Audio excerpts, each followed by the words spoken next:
Good evening and welcome to this, the April 8th edition of Beyond the Headlines. My name is Colin Dowe and I'll be serving as the facilitator of this evening's conversation. But as per usual, I need to say thank you. Thank you for inviting us into your homes, into your bars, into your cars, wherever you may be located, taking us in on GBN Television, GBN Radio, or any of our social media platforms. Thank you, because it's because of you that we do have a show, and we do have a show this evening. Last couple of weeks we were talking Carifta, and then there was the Easter break, so we're changing gears somewhat, but we're coming home and staying home, and I have two gentlemen with me, and I probably can start off by saying welcome home, gentlemen, this time to the GBN studios, and we'll be speaking about the Grenada Co-operative Bank.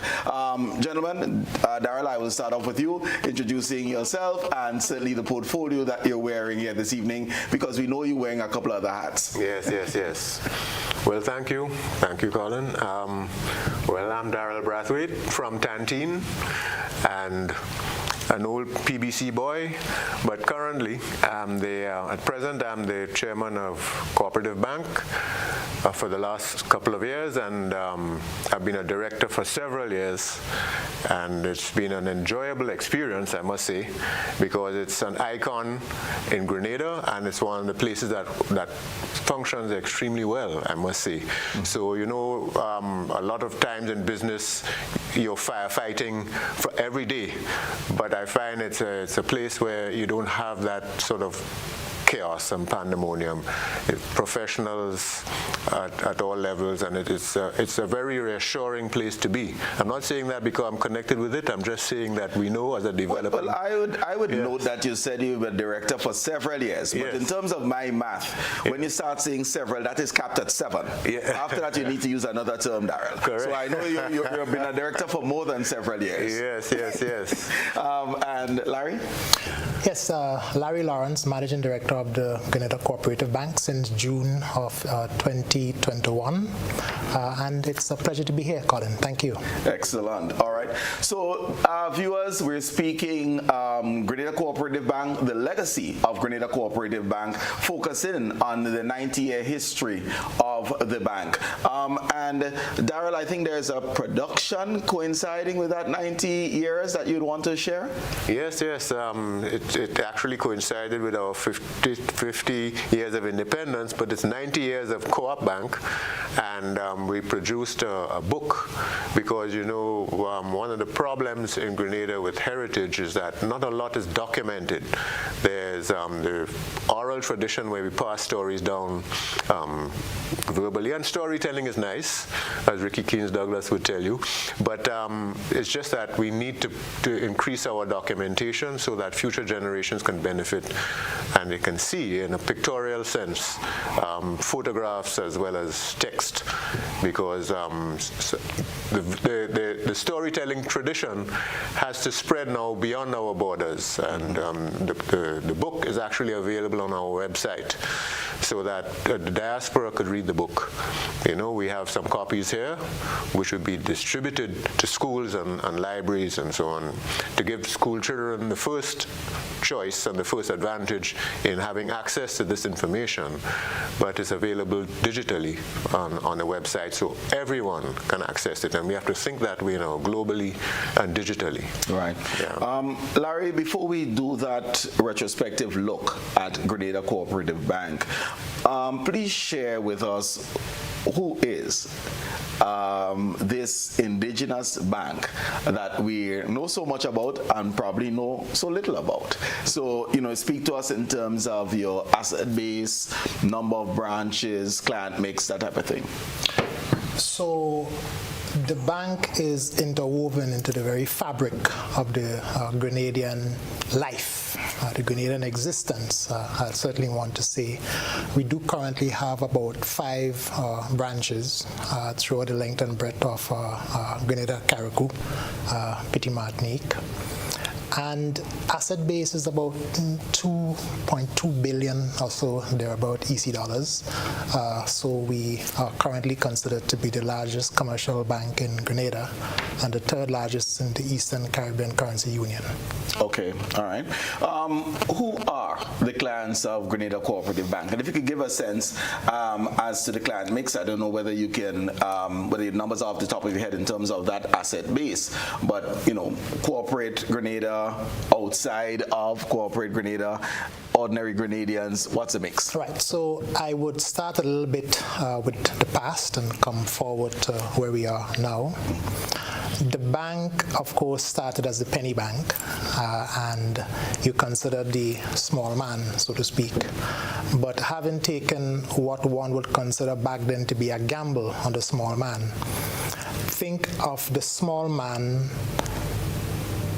as he or she increased their route in life. They became the big man. They were not only retail, they were also business people, small business people. So you see the personal and the non-personal. Mm-hmm. And therefore, the asset, or I should say the customer base of the bank now, continues to be the massive, or the persons who clearly are looking or starting out wanting to increase their route in life. Mm-hmm. Then there would be the potential, those who have and who has moved from massive into potential as they are improving, as they are increasing their income levels. Then there, of course, would be the premium customers, those who clearly are employed in the middle class and so on. And then, of course, your private customers, and therefore also your corporate entities, your small business enterprise. So we would have the full cadre of all types of customers to who we serve at the moment. That being said, and I do accept that, if we are to look at, let's say, corporate, looking at your asset base, corporate versus ordinary Grenadians, I bring my money and I give it to you, and I look at you in the eye and I hand over my money, which is different from a corporate deposit. What type of mix are we looking at? So I would say before the first Caribbean acquisition, mm-hmm. it would have been 50-50, okay. Maybe 53-47 on the corporate side, 53-47%. But as a consequence of the first Caribbean acquisition, it would have been, I would say now, maybe 65-35, thereabout on the corporate side. Yeah, okay. Because First Caribbean business was principally the corporate base. Okay, understood. Yes. Darryl, why was the bank started? Why? Give us some history now. I know you weren't there in 1932, but you know. I don't know. Close. Well, there was a fellow called Samuel Brathwaite who was retiring from the civil service. He was a finance officer in the colonial days. It was 1930, mm-hmm. and you know, when you retire, you have to think what you're doing with your retirement. Mm-hmm. And he was very community conscious, and he thought, well, the poor people, there's no public transport system. The poor people have no bus. So why doesn't he set up a bus service from St. Paul's to town? And he would charge a penny. That was the fare. Mm-hmm. So it was called the penny bus. And that ran successfully for 2 years. And he thought, well, all right. I mean, this is a guy who's 60. And he said, well, in 1932, he said, well, what about a bank? Because he could see that people, it was quite well known, because this is almost like a political issue, mm-hmm. that the local people who didn't have much access to banking, even the local businessmen.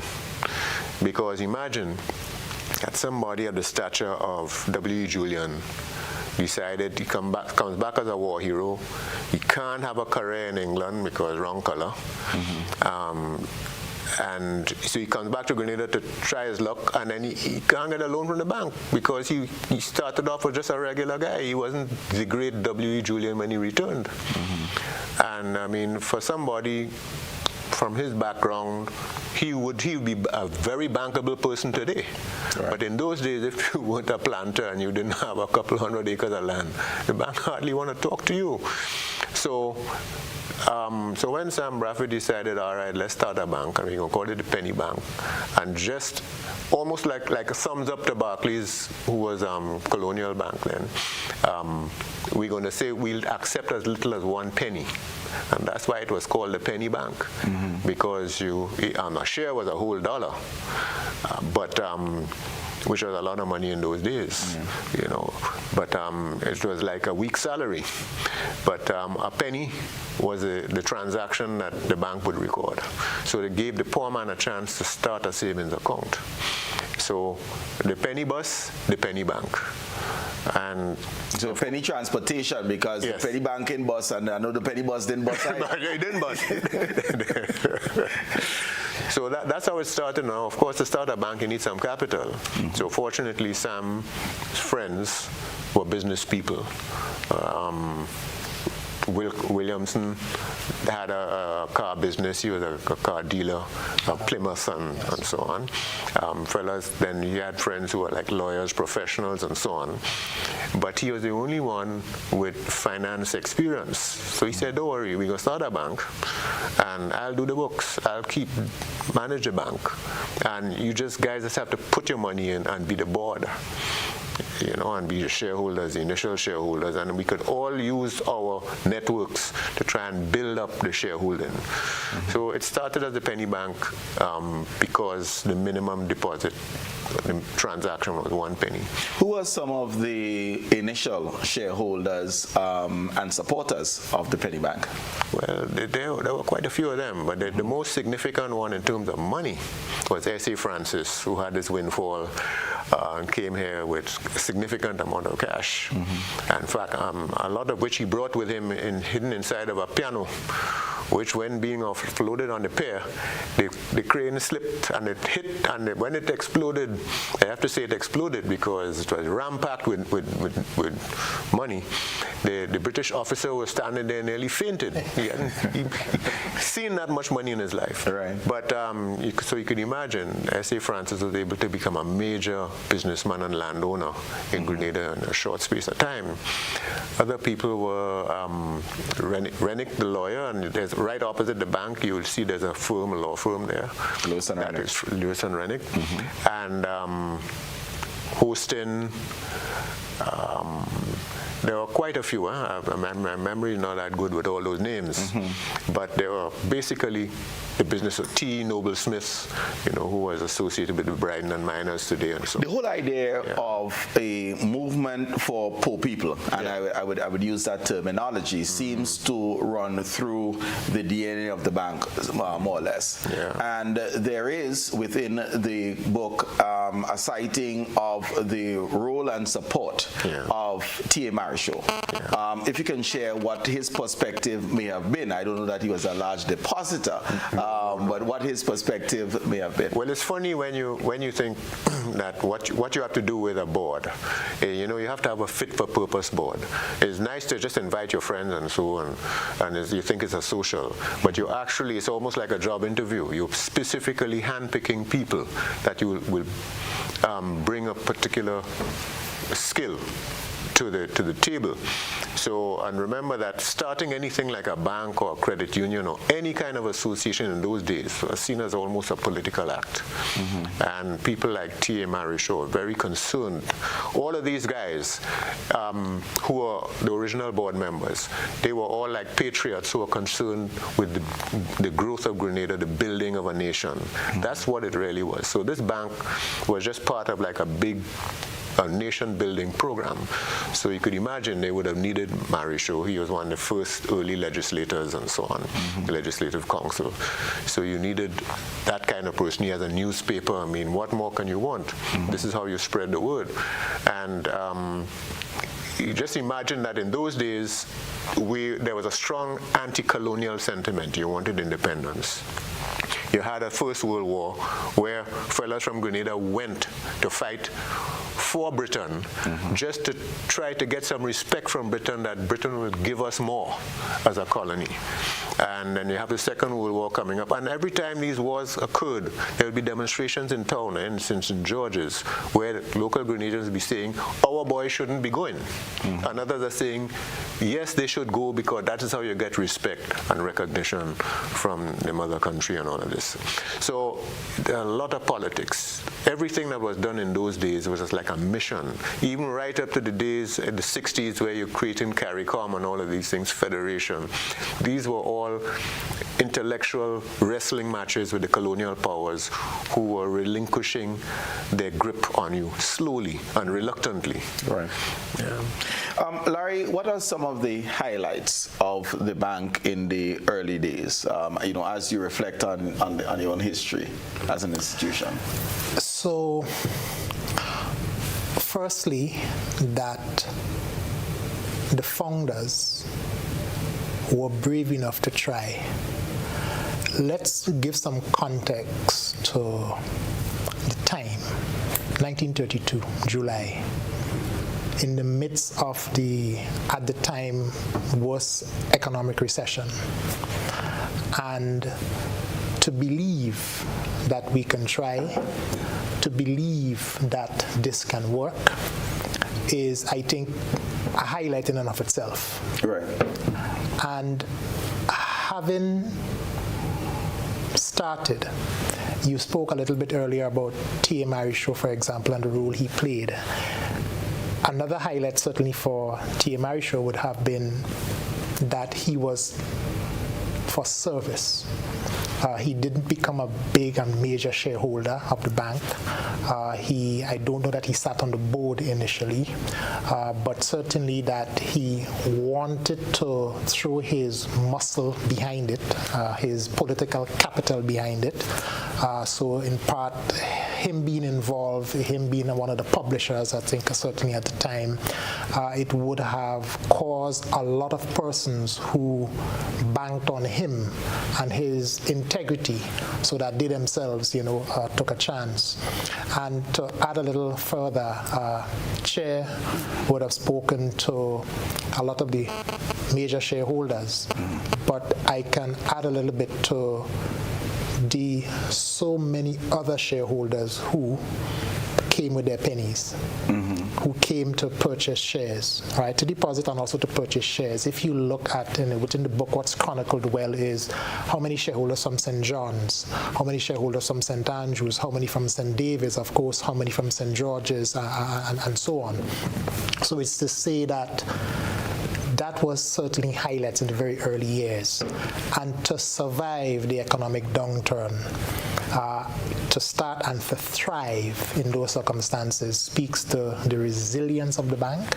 And I think if indeed that there were highlights, is that the bank continued to grow from strength to strength, even as Grenada would have gone through the turbulent 50s, adult suffrage in 1951, the failed federation, I think, in 1958 or 1962, and so on. The bank continued to thrive and go from strength to strength. As I myself read the book, looking at our asset base now, looking at the asset base as it was then, to see you going from strength to strength, and not in spite of challenges, because the bank, of course, would have had its challenges, as with any bank, you're threatened, your viability is threatened with non-performing loans. Well, I would want to be able to get to some of those. As to reflect, certainly we can look at the first 45, if you wish. Right. Some of the opportunities that presented itself and were taken advantage of, and some of the challenges that actually existed that the bank had to overcome. Yes. So again, if you consider, say, some challenges, in 1996-97 in particular, not too long after Richard Duncan would have joined, in 1996, I think, March, the bank would have been moving under the stewardship of Nocky Steel. The bank would have moved and created the platform reform to become a commercial bank. And then the central bank would have indicated, I think, non-performing loans at that time was about 20 million, right? And there was the charge. And let's just, for I understand the term, but essentially non-performing loans means delinquency. Well, no, it's delinquency that is above 90 days. Right. Okay. Yes. So effectively, the loan is no longer seen to be a financial asset, right? Because interest is outstanding for more than 90 days. Right. So that can threaten the viability of a bank, right? And to be under an MOU with the central bank to move that figure down to manageable levels, I think. It was at 20%, maybe go down to 10%. And then, of course, the bank would have had to come up with a recoveries department and so on and so forth. So those were some of the challenges that the bank would have navigated, successfully through.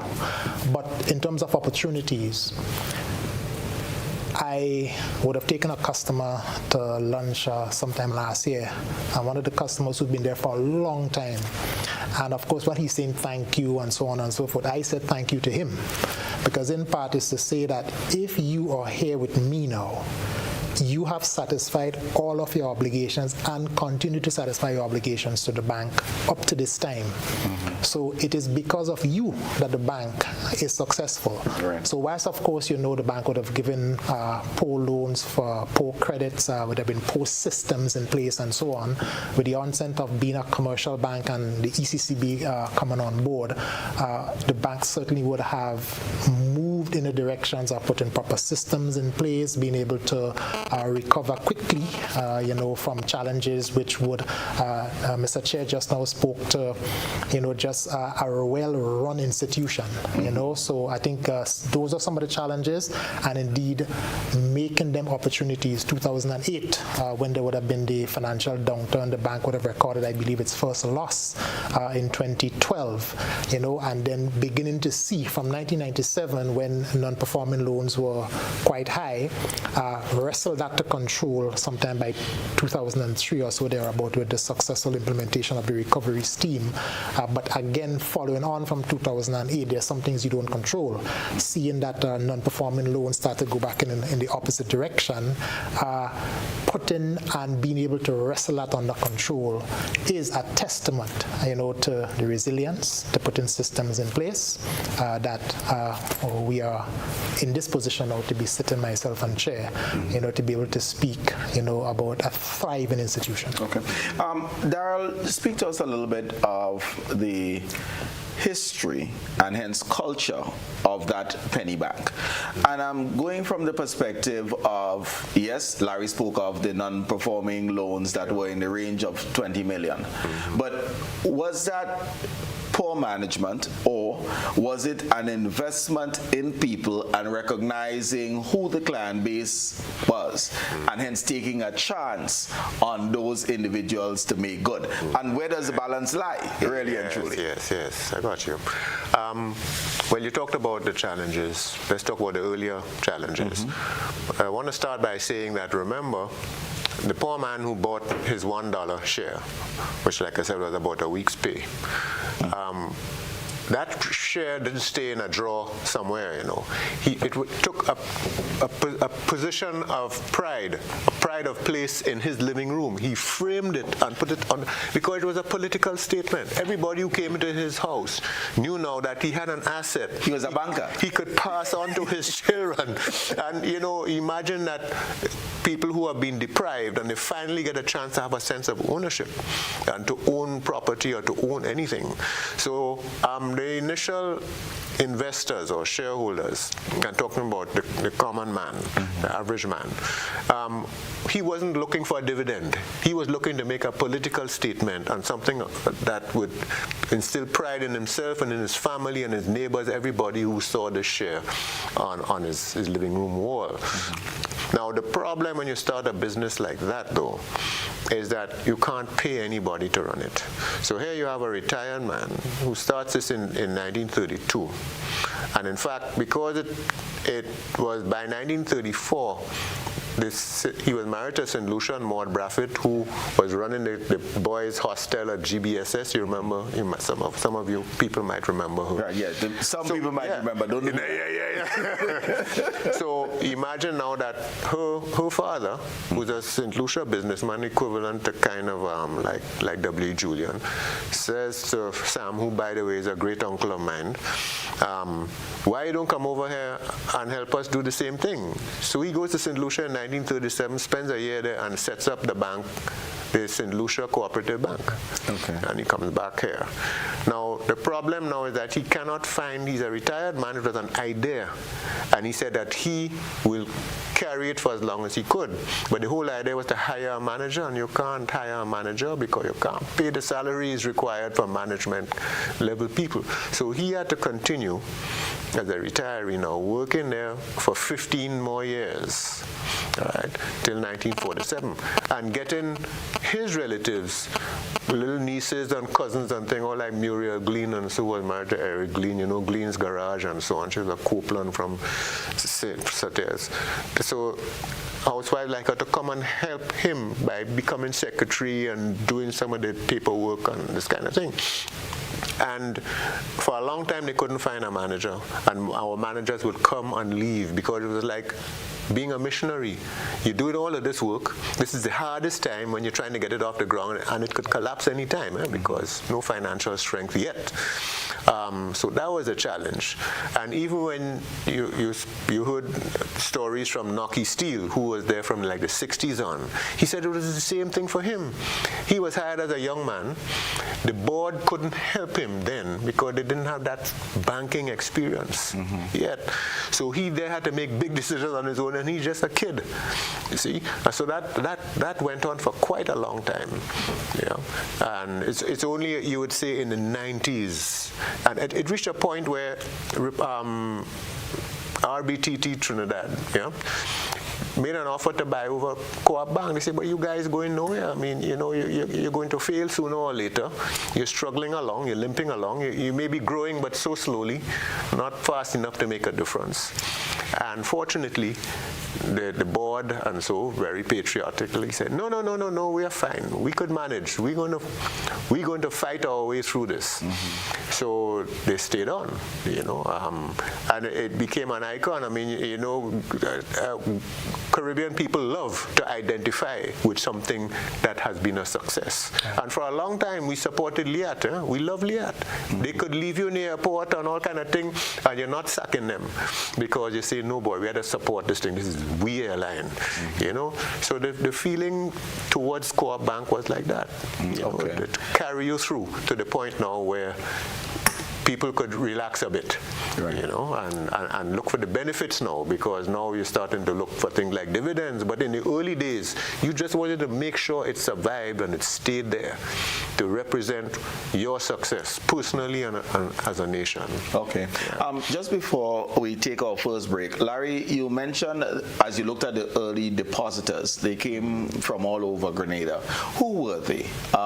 Were they farmers? Were they shopkeepers? Who were they? They were shoemakers, they were shopkeepers, they were spinsters, they were planters, right? Farmers, right?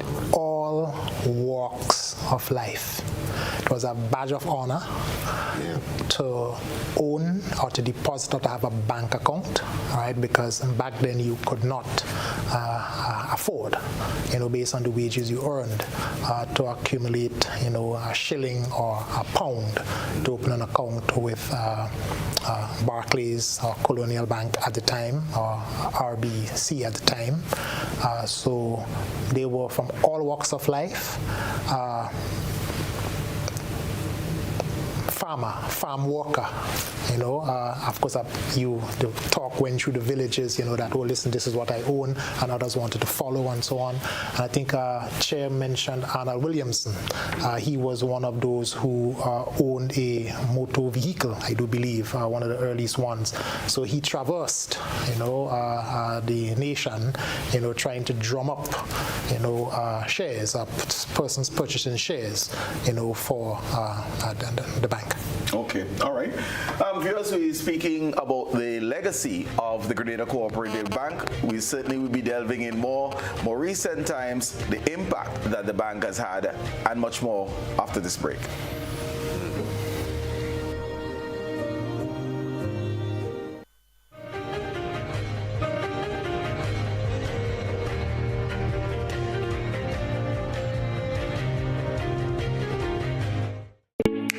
Bank introduces e-payments, our new e-banking feature that allows you to make payments online hassle-free. Save time by paying your bills online. Transfer money to accounts at other local and regional banks. Send wire transfers on the go to anywhere in the world, or send money to friends or family using buddy payment. E-payments, the swift, simple, and secure way of transferring money. Welcome home. Third-party outages are caused by parties external to Grenada. Kite flying is one of the major causes of third-party outages also.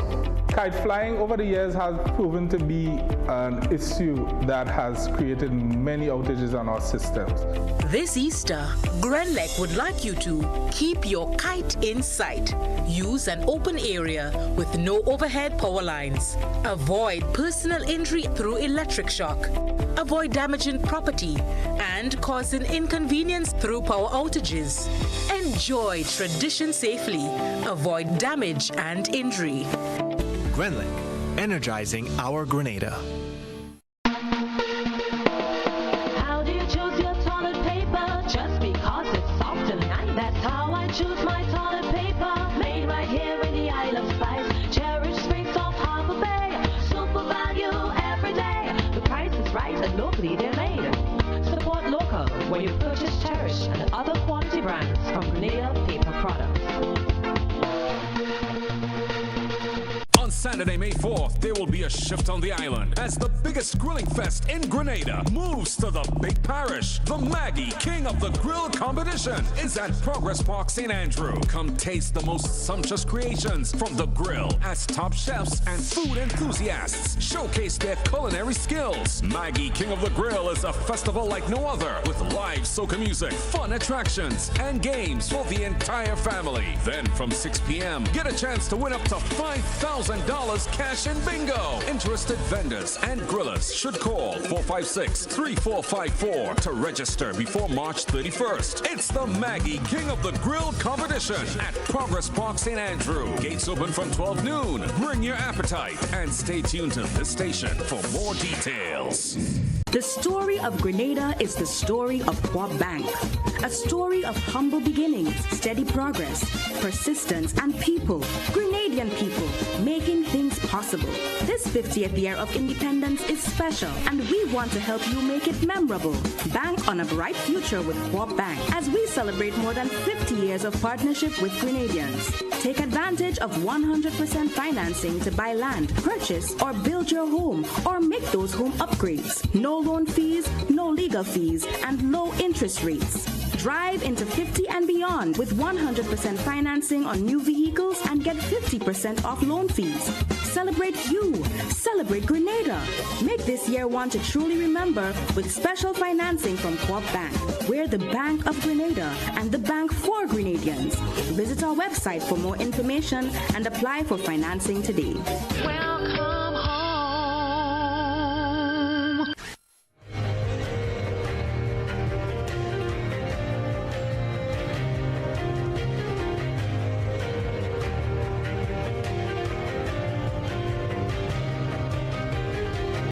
Welcome back to you all. We're speaking about the Grenada Co-operative Bank, the Bank of Grenada and the Bank for Grenadians. The chairman of the board, Mr. Darryl Brathwaite, and the managing director, Larry Lawrence. Darryl, just share with us, because just before the break, we essentially established that Grenada Co-operative Bank has been a bank of the ordinary citizen, a bank for the disenfranchised, as it were, because in 1932, many Grenadians did not have access to banking, and the penny bank provided that access.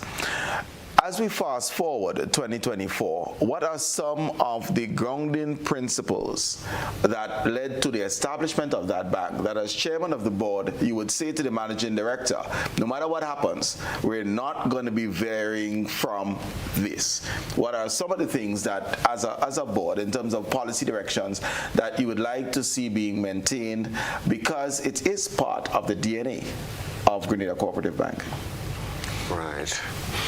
Well, the first thing was an inherited a legacy item, because we had people like Nocky Steele on the board for a very long time, up until quite recently, just before he died. So, and he always said, don't forget the small man, because Co-op Bank has grown rapidly, and sometimes you can change your focus. You have to find ways to service the large corporate customers, and they can take considerable amount of your time, because the deals are big. They have the research and the preparation for papers to assess, because you're pushing the limits too, because remember that businessmen want to borrow the maximum they can, so you know you're right on the edge, and you have to have that tricky balance between helping the country move forward by facilitating finance and keeping your depositors' money safe. So that was the balance there. So the first thing was not to lose sight of the small man and make sure that the small accounts could be maintained. If people want to keep a pocketbook that is still a printed little book and they're writing in a ballpoint pen in it. So we had to keep some of the legacy items while we're trying to modernize. Then you have the responsibility of being an indigenous bank. Politically, you don't want indigenous banks to fail. You know, you're competing with the foreign banks. You're being looked down on as some kind of a little boy and playing with the big fish. And you want to make sure that you can build that respect and confidence, so that even at the local level, people will move their accounts towards you and not feel that they're better off in a foreign bank. And the ECC being our regulator, they are trying their best to keep that stability of the EC dollar by having a high standard, just like how UE has to have a high standard, so it gets the respect, the degree gets the respect internationally. The ECCB has to have a high standard and get these indigenous banks, many of which may have grown up out of a credit union or something small, to have these global international standards, in fact higher than a foreign bank if you can, just so you could be considered a peer. And then of course there's modernization, which is the small market, and modernization costs money. And when you're on this journey to operational efficiency, you want perhaps some of the world's best consultants to advise you. And these are major investments. And at the same time, you imagine that you're always asking your shareholders to wait on dividends, because you're trying to build something strong here. And of course, people are patriotic, as I said. The initial shareholders weren't even thinking they would get a dividend. Just having the certificate was enough. But eventually, you're going through all of this rapid growth, and you have to then be the bedrock of the banking in Grenada, because the foreign banks, as the economy rises and falls, they pull out, they come back, they pull out, they come back. Yeah, so you have to be there all the time, keep branches open all around the country, whether you could say, well, that's economically viable or not, but you have to think of the convenience. The farmers up there, why should they have to come to town to make a deposit? You know, you have nutmeg distribution, collection pools all around the country. Well, you should have branches around the country too, you know. So these are all the considerations that when you're looking at policy at the board level, you're saying, what are we doing? We're trying to make everybody happy. We want the standard for the staff to be as high as possible. What I mean by the standard, not only on the pay grades, but the education level, constantly upgrading the training and exposure to international standards, so that if you're building a strong institution, which we have finally done it. You know, when we meet at the Caribbean Association of Banks meetings, and so we realize we are in the lead, really. Mm-hmm. And we have tried, for example, to have synergies with other banks around the region and said, look, maybe there's a way we could share common resources and so on. And we realized that for them to have us to join with us, they have to catch up, mm-hmm. that we are actually ahead. And sometimes when you're working on your own program, you don't realize that you're moving ahead. And I remember that in the 90s, corporate strategy started to change, where market leaders were starting to say, you know, when you become a market leader, don't look at what the competition is doing. Just set your own standards and keep trying to improve on them. And don't even worry where the other guys are. And I think that's what happened inside Co-op Bank, that we went through a process of just building and keep our heads down. Don't worry about the competition too much. We are just building our own thing here. And when you raise your head and you look around, you're ahead of the rest. Okay. You know?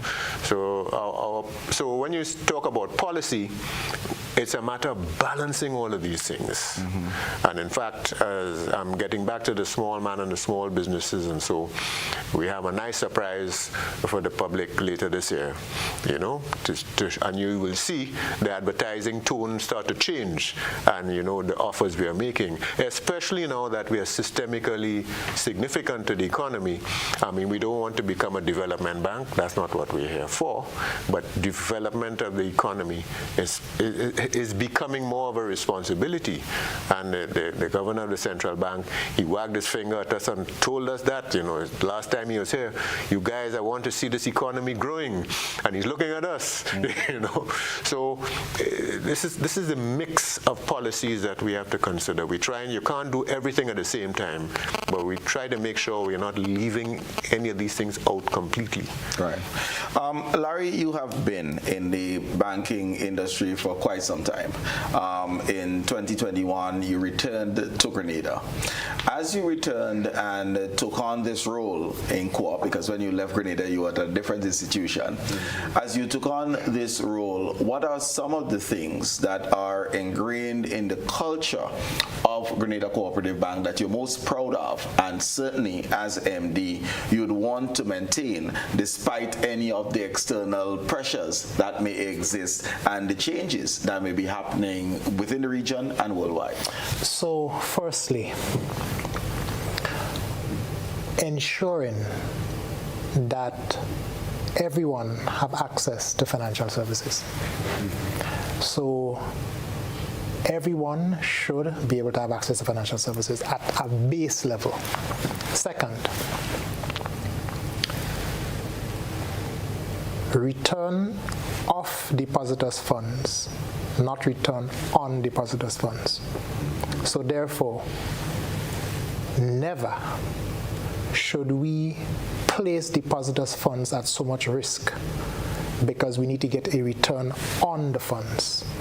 But rather we prefer a conservative approach because it's the return of the funds. Right? That's some core responsibilities, you know, that certainly I, as MD, I would have met an institution that was not limping along. I did not come to rescue the institution. It was well managed. Some of Grenada's best continues to be in the bank. As MD, I get the best advice from a cadre of executive managers and a strong board that holds management feet to the fire, so to speak. All right, it can get tough in the boardroom, you know, because you have to go with the best in order to be able to get things past the board. And it has to have quality attached to it. You know, two ways about that. So, having met that, it is some things that I am most proud of. right? When I would have left to return to Grenada, I would have had no idea, of course, of the FCIB acquisition, right? That would have been something which surprised me when I got here, but I did realize that it being FCIB, there was no better man than me.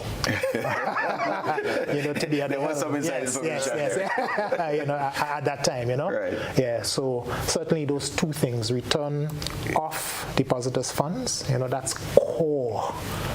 Right? Depositors must continue to feel comfortable just as they, embarked and took a chance back in 1932, and certainly to ensure that access, that's the ethos of the bank, is that it came along because the ordinary man on the low income side did not have access to banking services. Okay.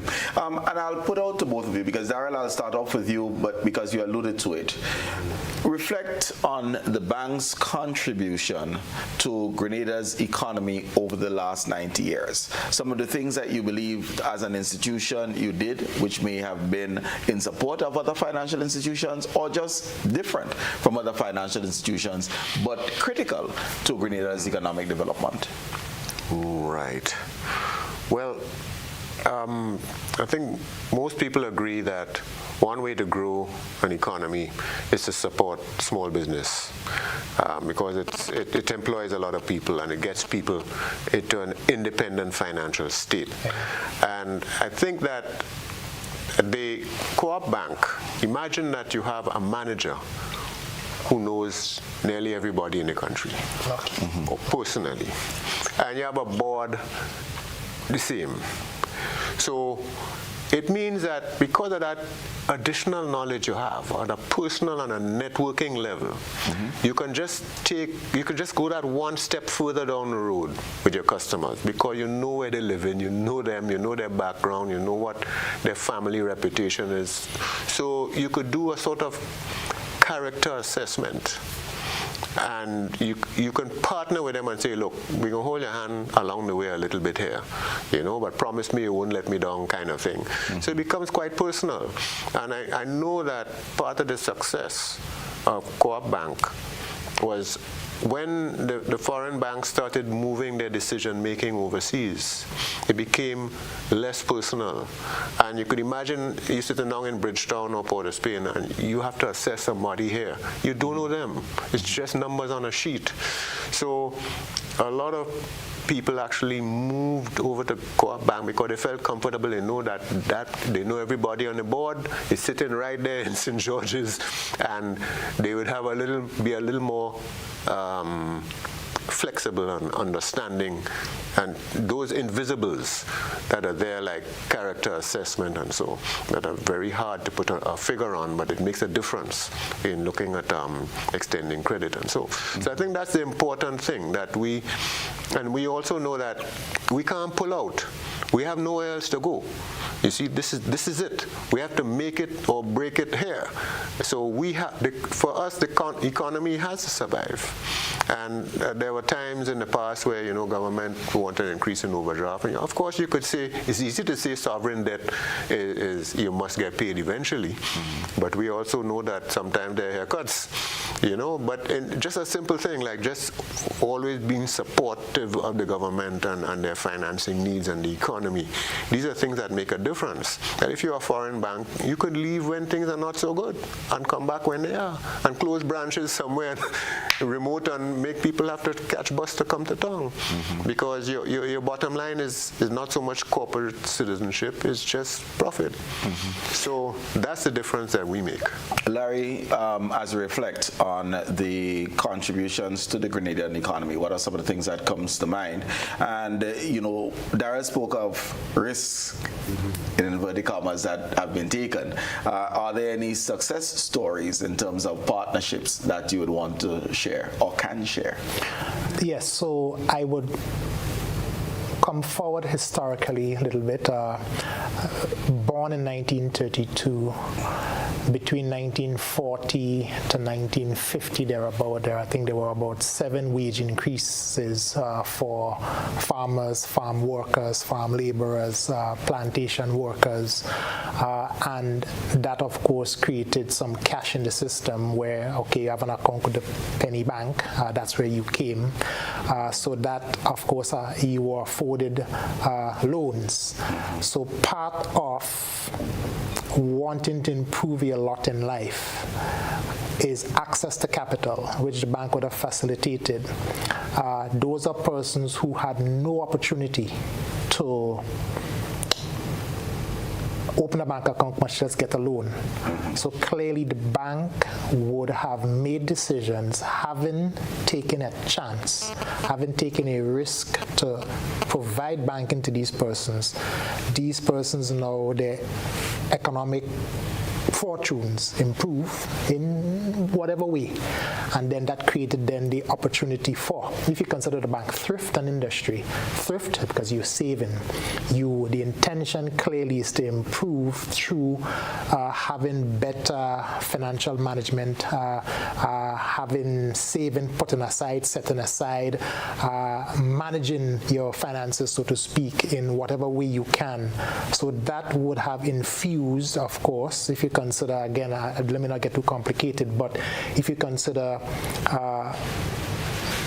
transactions, right, essentially it's total spending. So you have the benefit of cash, or you have the benefit of credit. Leads to the purchase of goods, services, or creating a financial asset. The financial asset in this instance is your savings, because you get cash on this side and you create a financial asset. So there's a transaction, and the total amount of more transactions, you have the increase in total spending. Now let's go forward now to present day, CBI. The CBI had risk, but if this is where the nation was going, this is where the bank put in proper controls in place to manage the risk. We are seeing that CBI was able to thrive in Grenada. And if one considers CBI and what it means to the economy, I think that is one of the better achievements, certainly in terms of impact to the economy. And when you consider the outside examiners, right? And I say outside examiners, not just ECCB, but just I think the British was here recently, and they would have given certainly their blessings, with respect to the controls. We would have had our correspondent banks itself, would have signed off on how well that area in particular has been managed. But what has been impactful is doing those things and doing it well. Chair to my left here always speaks to when you have to sort of balance between cost, speed, and quality, right? And ensuring that, okay, under the CBI, no matter how hard the CBI, the local agents screamed, we were going to do this well, right? Now, coming from a non-local institution, CBI was a bad word, right? So it was not tolerated because of the risk. But Co-op, having done it and done it well, I think is one of the better achievements if one can consider what the implications of that for the nation. Okay. All right. Viewers, you heard it. So CBI is not a bad word in Grenada, nor certainly at Co-op Bank. It's time for us to take another break. So we'll take a break and we'll be right back.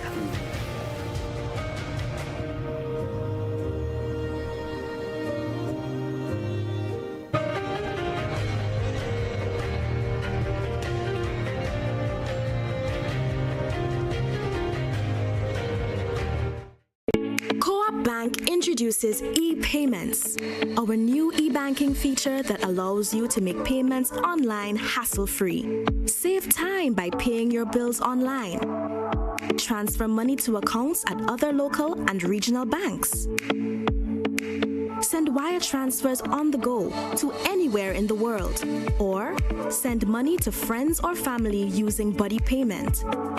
E-payments, the swift, simple, and secure way of transferring money. Welcome home. you looking for a reliable, affordable, and customer-friendly pharmacy? Look no further than Hills and Valley Pharmacy, the nation's leading healthcare products and services provider. We are committed to serving you at convenient locations. Find an extensive and affordable selection of prescription and over-the-counter drugs and medical supplies at Church Street, Hillsborough, Carriacou, Jubilee Street, Grenville, St. Andrew, near the bus terminal, and Halifax and Grenville Street, St. George. Our committed team is always available to offer valuable assistance for managing your health and wellness. Discover the additional benefits of our wholesale distribution on Halifax Street and our Medcare Center on Grenville Street, where we provide in-house physiotherapy, massage therapy, doctor consultations, and eye care services. Our commitment is to satisfy all your healthcare needs, including competitive prices, loyalty rewards, and special discounts for seniors. Contact us at 435-6904 and WhatsApp 535-4734. Choose Hills and Valley Pharmacy. Remember, your health is our business. I'm a VIP. I'm a VIP. I'm a VIP. Are you a VIP? Have you taken the necessary steps to safeguard your child's health? Let's get it right. Get your child on their vaccination schedule. Our national protection and coverage is our national priority. Our actions will impact Grenada's health and wellness. Let's make childhood immunization and vaccination number one. I am Senator Jonathan Lacret, and I am a VIP champion. Let's make all our children VIPs, vaccinated, immunized, and protected. Let's all be VIP champions. A message from the Ministry of Health, Wellness and Religious Affairs, Be a VIP Childhood Vaccination and Immunization Campaign in collaboration with UNICEF and the Pan American Health Organization. The story of Grenada is the story of Co-op Bank, a story of humble beginnings, steady progress, persistence, and people, Grenadian people, making things possible. This 50th year of independence is special, and we want to help you make it memorable. Bank on a bright future with Co-op Bank as we celebrate more than 50 years of partnership with Grenadians. Take advantage of 100% financing to buy land, purchase or build your home, or make those home upgrades. No loan fees, no legal fees, and low interest rates. Drive into 50 and beyond with 100% financing on new vehicles and get 50% off loan fees. Celebrate you. Celebrate Grenada. Make this year one to truly remember with special financing from Co-op Bank. We're the Bank of Grenada and the bank for Grenadians.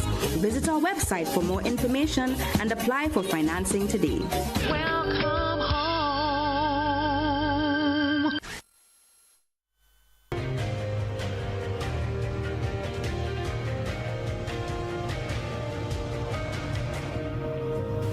Welcome back, viewers and listeners. We're speaking with the chair of the board of directors of the Grenada Co-operative Bank, along with the managing director. Larry, just before we left off, I know you had an additional point to make, so please do. Yes, I think one of the crowning achievements of the bank, which you can feel, within the length and breadth of Grenada, is Connex, the Connex network, where with the understanding that if the bank did well, then who's around us should do well. And having, through the bank sponsorship, core bank sponsorship, to allow the credit unions to have and produce their own Visa debit cards. I think if one considers how much convenience that gives to credit union members, I think it is one of the highlights. It is one of the achievements that you can see, feel, and touch. And throughout the length and breadth of Grenada, so just ordinary Grenadians, could have a Visa debit without necessarily having a cooperative bank account. So I thought I should certainly mention Connex, as being one of them. Thanks. Okay. And early on, Darryl, I did ask whether or not you could have shared any examples of Co-op Bank taking a risk on someone, and that entity growing, thriving. I believe you have thought about it and have decided that you probably can share with the public an example of this. Well, I would just tell you that when I started my business 35 years ago, well, you can imagine starting a small business is a scary exercise. It's like walking through the valley of death. And a lot of things can go wrong. And I remember going to Co-op Bank, and Noki Steele was the manager then. And he said, yes, we'll extend some credit to you. But you can't let me down, boy. And he leaned forward and he grabbed me physically, and he shook me. He said, you can't let me down. Just thinking, but this is wonderful, because, he's treated me as like a father figure, and, we in this together. And sometimes people might feel that, you have to hide things from the bank, and boy, if I tell them everything, they're not going to help me, and so on. But really, it's a partnership.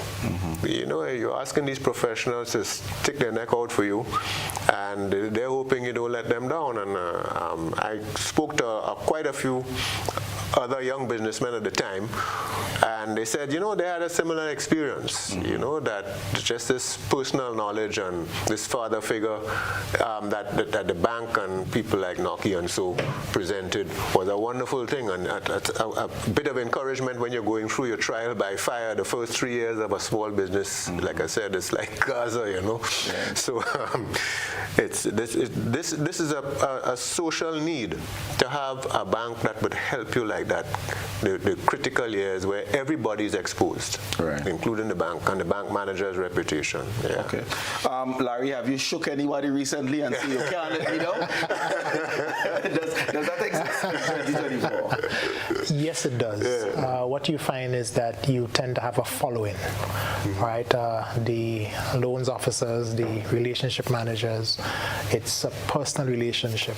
And what we found is that having developed the recoveries unit and collections unit to deal with delinquent, non-performing customers, you find that having developed a relationship, the loans officers and the relationship managers would find it difficult to transition to the collection mode. Right. So you have to actually have persons in special loans, to be able to progress, because you haven't developed a rapport relationship, with the borrower. It sometimes is difficult. So you have one group rubbing your back and the next one to spank you. Yes, but we still satisfy the Geneva Convention, All right. Just some general banking things that I certainly want to bring up as a customer. There is a claim that at the drop of a hat, one can get a car loan, and that is something that depreciates as soon as you drive off. But if I am to ask the bank for monies to start a small business or to buy land or to build a house, you put me through the ringer, and quite often I'm denied. How would you respond to that? So, well said, and it has much to do with risk. A vehicle loan, if you consider a product set as a vehicle loan, it often is never delinquent. Persons do not default, right? So if you're managing risk, it becomes, the probability of default increases if it's the small business loan, right? Because most businesses generally would be seen to fail, especially new businesses, small businesses. They tend to be vulnerable. So if indeed it is one of the product areas that you see high default, then it becomes a riskier proposition to get that past the credit team, the credit underwriters, so to speak. For a house, for example, it's not so much that it would fail, but it's just that the amount you lend is a little more, right? $400,000, $300,000. So as a result, that that in and of itself sort of elevates the risk if even the probability of default is a little low. So, and of course, it just takes more effort, right? So it's not that to the point you made is to put you through the ringer. It's just to ensure that if, to the point I made earlier, our promise to depositors is we would return your funds. So we must exercise prudence and good judgment when we have to assess a loan, which by its nature, based on the amount, for example, the risk is a little elevated. And that's fair.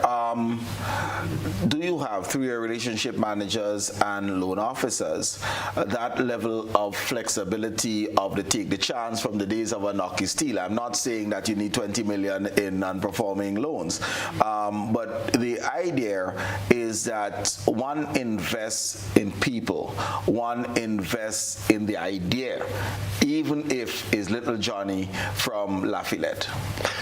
The short answer is yes. The long answer is yes. Why? Part of why Co-op Bank has outcompeted the non-local banks has been through, when I was on the other side of the fence at FCIB, we considered it to be the end or the death of character lending, right? Non-performing loans is what caused banks to fail. Those assets do not perform. So that has been evident. In 2008, we would have seen quite a lot even within the region, banks failed. So you must find a balance between lending on character. And once we move to become a commercial bank where you are examined by the Eastern Caribbean Central Bank, there must be evidence of documentation. So when a loans officer is supporting the decision to lend, on what basis? Because if that loan goes bad, you have to go through the post-mortem, you must learn. And you must be able to justify why you were able to recommend this loan based on documentation. But that said, they are essentially guidelines. So it's not etched in stone. So you must find the balance between character lending, because you're lending to this person because this is a local guy, he has a good idea and so on, and then him having to document and quantify his plans, right? So you must be able to find that balance, which the non-local banks didn't do particularly well. It's either you have the documentation or you don't, right? So we struggle with that balance because, for example, we would have shareholders meetings, at the AGM, and if you consider our non-performing ratio was below 1%. The ECCB says it could be 5%. So 5% of your entire loan portfolio could be non-performing. Right. But we were subpar 1. I want to say subpar, not 1%, and 0.2% thereabout. Okay. So that will suggest then that we are too much on the conservative side, right? Because as with everything else, you must, when you're out there and you're offering loans would fail, right? So we just have to find a balance now between character lending, documentation, but then which the end result would always be an elevation in our non-performing ratio. Right. And chat to me a little bit, because from my understanding of the Grenadian culture, we are savers. Yes. So I'm told that the banks have huge deposits, yes, loads of money, yes, so much so that if you try to have a fixed deposit, they'll offer you 0%, yes, yes, because money is not a problem.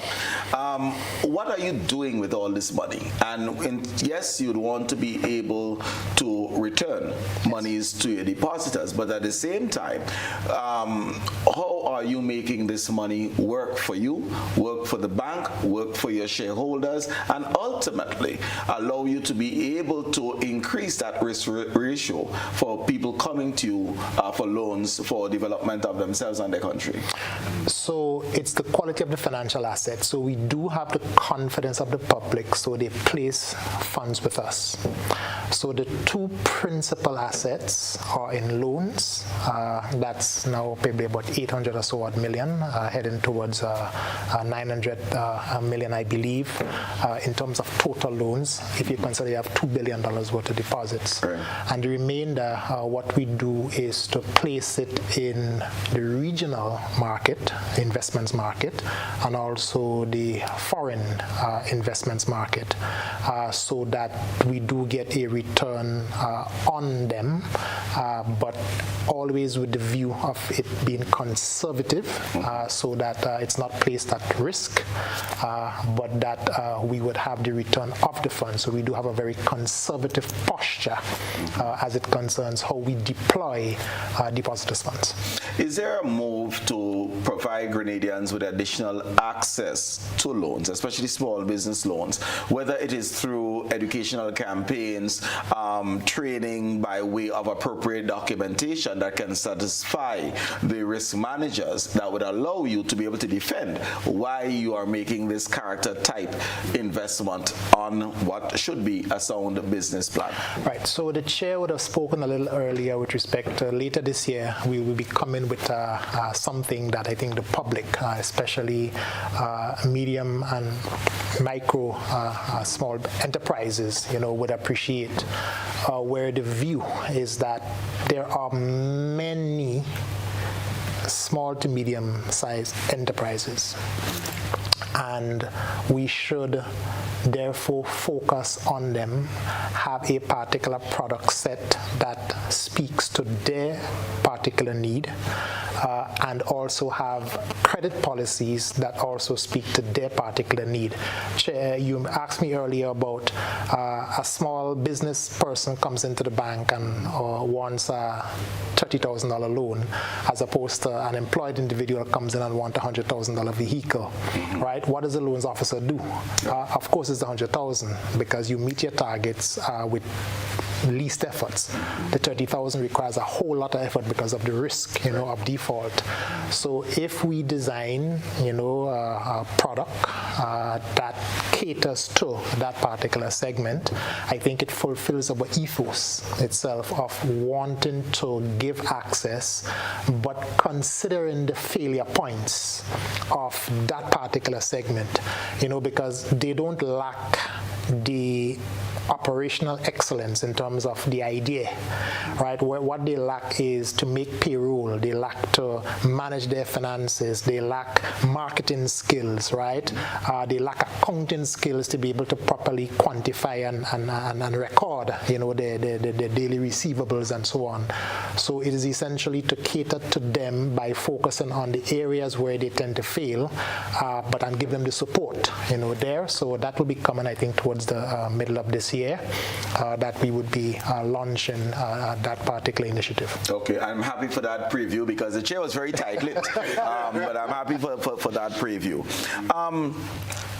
Higher education is my thing, all right? So if there are students in the U.S. because of these like FAFSA, etc., there is pure education loans is how I like to term it, in that one gets the money, you go off to school, and the repayment begins upon graduation. In the Caribbean, and I'm not going to just zero in on Grenada here, to get an education loan is a mortgage, where your family members or supporters or sponsors need to address minimum interest, quite often interest and capital immediately. Again, if we're talking about investment in people, shouldn't the terms and conditions of education loans be simpler than that default on mortgage, as you would have been mentioning previously? So it is. There is a particular product called HELP. Right, the acronym escapes me in terms of what it means, but it's HELP, which focuses in particular, right, on the person who wants to pursue tertiary education, right, making the terms extremely amenable recognizing, of course, that as they go off, then there is only, I think, an interest payment requirement and not a principal payment requirement until you have completed the course of studies. So yes, all of these products are there, or is there, so that it can certainly assist, help focus on the needs of society, where education, for example, is one of the pillars that we certainly want to support. Let me just press you a little bit more now. So the product is available. Is the product accessible? Yes, it is. Okay. Yes. So one needs to walk in and ask for that. In Trinidad, the HELP was Higher Education Loan Program. I believe in the co-op, there's so one of the letters is different, but the help loan, because that's what we're actually looking at, help. Is it something that is offered when a family walks in, or is it something they have to inquire about, or does it depend on their asset base? They'll be channeled towards one type of loan as opposed to other? No, so it is a product as the customer walks in, that it is made known to them based on their specific need. So for example, in terms of marketing, you have to anticipate your customers' needs, right? So you do find that we would have campaigns which will target specifically someone who would have graduated. You have you know your customer, so of course parents transitioning, you would have known that their kids or at a certain age haven't gone through the tertiary TAMCC, as we call it within Grenada. And then yes, you have campaigns that will target and focus on under the Education Investment Plan, EIP, where you focus on persons saving at a young age. So as you age and you get now to 18, 17, the bank would have data to say who is now at that particular age where you now want to target them with the help loan. So yes, it is accessible. Customers would know of it. It is part of our product suite, and very much so that we do transition customers to them. What, however, I will say is, or where we can improve, is that as persons who would have benefited from that type of loan as they now complete their course of studies, is to ensure that you do target them to offer them the land loan that you spoke to earlier. Of course, in recognizing that I've just returned from school and I don't have a whole lot. Right. I have to begin work, and I am not earning the best at the moment, but with tremendous potential having regard to having improved my capacity overall by being educated, to be able to fashion products that facilitates and allows them to manage their cash flow and not require aggressive repayment so early in their career. They would want a vehicle, they'd want a lot of land, and eventually to transition to home. Because one of the challenges, a young professional can drive a car, but you're staying in mommy house. Yeah. And you call yourself a young professional. Yeah. So the question is, and that is what you're responding to, is how can the bank assist these youngsters who would have invested in themselves to be able to grow and show that growth at an earlier stage, rather than you're driving a brand new car and you're living in mommy house still? Yeah. Okay. There has been, I was about to say there has been an accusation, but it has been a reality. If we look from Hurricane Ivan, then coming out of COVID to date, the banks have had less hours, public-facing hours. There was a time when the banks opened at 8 o'clock and they closed at 5 o'clock on a Friday to customers. That is no more. What is responsible for this, and has it compromised your ability to serve your clients in your mind? So I am humbly of the view, no. I dare say when the bank closed later in the day, we bounced up with challenges in terms of the maximum amount of hours persons can work on a weekly basis. That said, given the technology that we've deployed. The ABMs are smarter. You have the online banking, which facilitates access. Mr. Granger within the management team always says that the only thing customers have to come to the bank for is US cash, because the ATMs don't deploy that.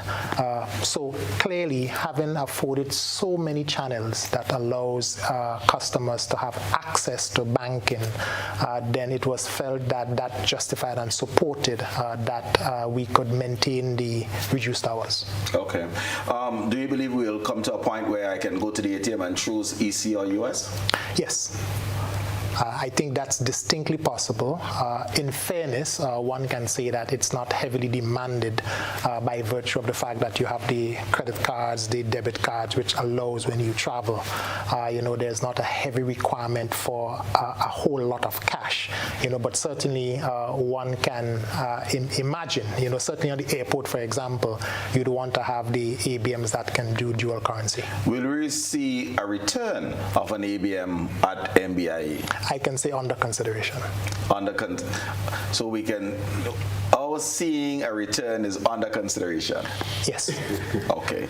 Does that rest with you or it rests elsewhere as Grenada Co-operative Bank? No, it rests with just working through a request being fielded from the party who would like it to be placed there. Okay, all right.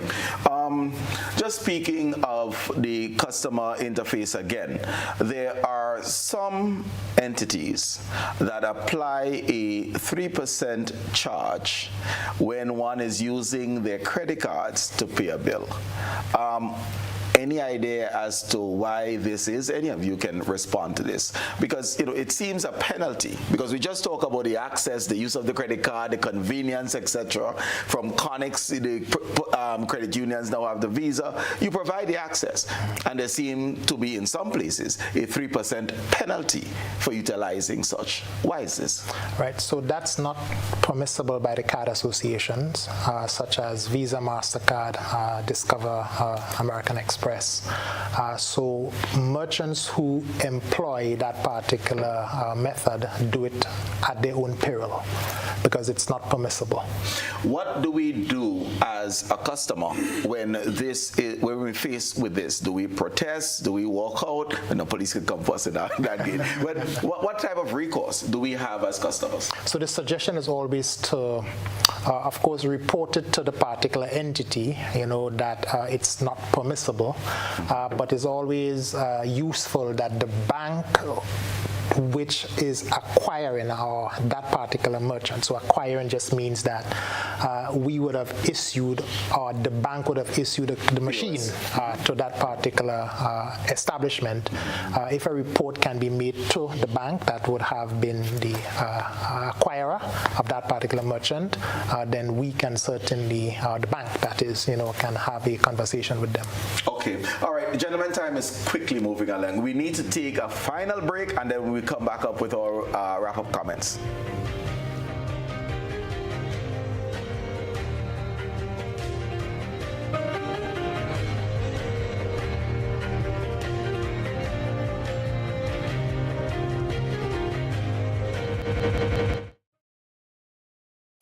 Co-op Bank introduces e-payments, our new e-banking feature that allows you to make payments online hassle-free. Save time by paying your bills online.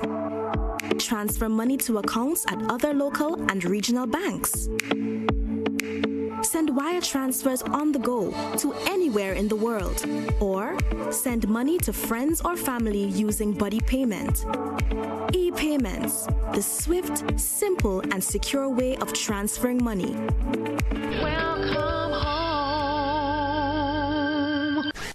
Boy, yo, they gonna fly with kite now. The wind picking up. I'm coming. Karim, what are you doing? Fly my kite. Yeah, but not here. You can't fly kite near power lines, boy. Why not? The wind good. Because mommy say kite threads conduct electricity. Yeah, kite. It's right. If your kite gets stuck in power lines, it can cause power outages, or even worse, it can get shocked.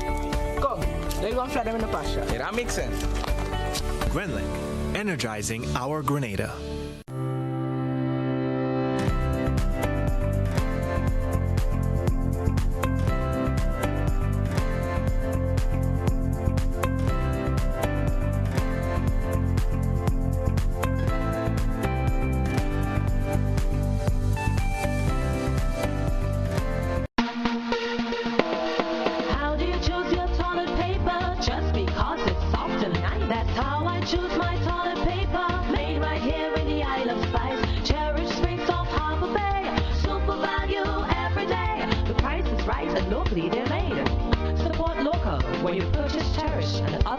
brands from Grenada Paper Products. The story of Grenada is the story of Co-op Bank, a story of humble beginnings, steady progress, persistence, and people, Grenadian people, making things possible.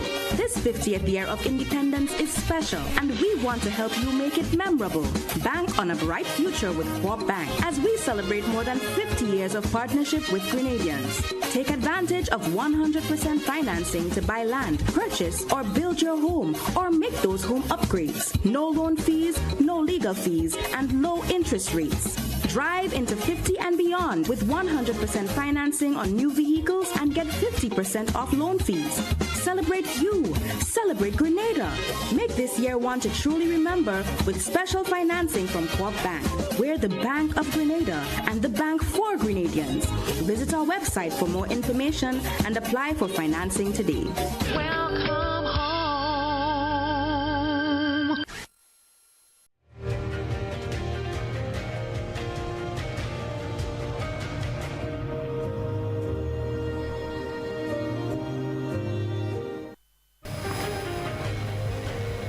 Welcome back to you, viewers and listeners, and it's almost a wrap. So it's closing comments, gentlemen. I'm sorry, this 90 minutes really flew by. But so Darryl, I'll start off with you. And as chair of the board, what type of vision are you going to be handing down, as it were, for the next 10 years? 90 years under your belt, we're moving forward to the century. What type of vision can we expect seeing coming from the board towards the further growth of the Grenada Co-operative Bank?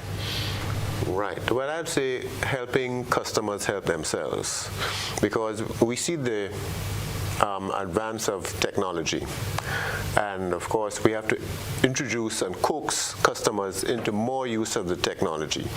If you would remember, before COVID, people had Skype, and they weren't using it much. As soon as COVID hit, you had Zoom take off. Right. But why weren't we using the Skype? It was there, So the thing is that banks have to progress with technology, and the question is, how do you bring your customers along? And how long do you keep the legacy stuff going? Because some people, the elderly perhaps, might not just resist the change. So that is a challenge. But and in moving technology forward, what do you do with it? In other words, you can automate some of the backroom transactions to free up staff to spend more time face-to-face with customers. Or you could actually automate some of the front-end stuff. If you notice, if you go to an American company, before you get to speak to anybody, you have to go through this bot and answer sort of basic questions. And if the questions are just too hard, then it gets elevated to a supervisor. So you could say, well, all right, on your sales end, maybe when people are applying for a loan, they'll have to go through some form filling first online. And then eventually when they get stuck, or if they get to the end of the process, then they can talk to a person. So we just have to decide and perhaps give both options, that people, the customers, you give them the hand-holding because the back end is automated. Or you let them, those who can, advance their work as much as possible on the front end, and then only speak to a person when they're stuck or a final decision has to be made. Okay. So the mix will be there. It's a significant investment, and with computerization, sometimes things don't always work as they should. And as a bank, you can't tell people, you can't have your balance today because we just don't know what it is. So you have to be careful what technology, and quite often you have to go with the most expensive and the most reputable. There's no cost saving there, but it has to come. And I think that using the developed country banks as a benchmark, we have to be as convenient as they are, even with the smaller market that because part of the problem in a small market is when you have to when big investments have to pay back, in technology. So, and a lot of the top bank software, it's $500,000 there, $1 million there. Pretty soon it adds up to real money, So that's the catch. So, but it's going to be a technology-driven world, and the younger generations, they like it, and they need it, and if technology could be used to free up, to allow more person-to-person interface, then you could say customer service is in fact improving. Okay, all right. And Larry, the last one is for you. We reflected quite a bit on the last 90 years and the work that was done by your predecessors. You're relatively new, 3 years on the job, or not quite, 3 years on the job. So as we project towards that 100-year anniversary, what would you like to see, what you'd like to do that will be part of the legacy of Larry Lawrence, Managing Director of Grenada Co-operative Bank? So one of the directors, she said that I am no longer new, I am newish. So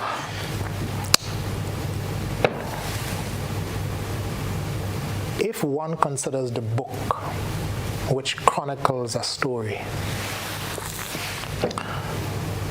the story, when told, when you read it, should endear you to the bank, from whence the bank came, where the bank is, and where the bank is going. One considers the word emotions, love. Love is the unconditional acceptance of your past, your present, and your future. The story is supposed to evoke emotions. What I would like to achieve is to harness the potential, overcome the objections of the team, have them buy into the vision, work the mission to achieve the objectives and the aims, the vision of the business. So Vision 100, which speaks to 2032, when we will be 100 years old, is to be the premier financial services provider as measured by three things in particular: profitability, capital adequacy, asset quality. These three things. The premier financial services provider in the Caribbean by asset quality, profitability, and what's the third one?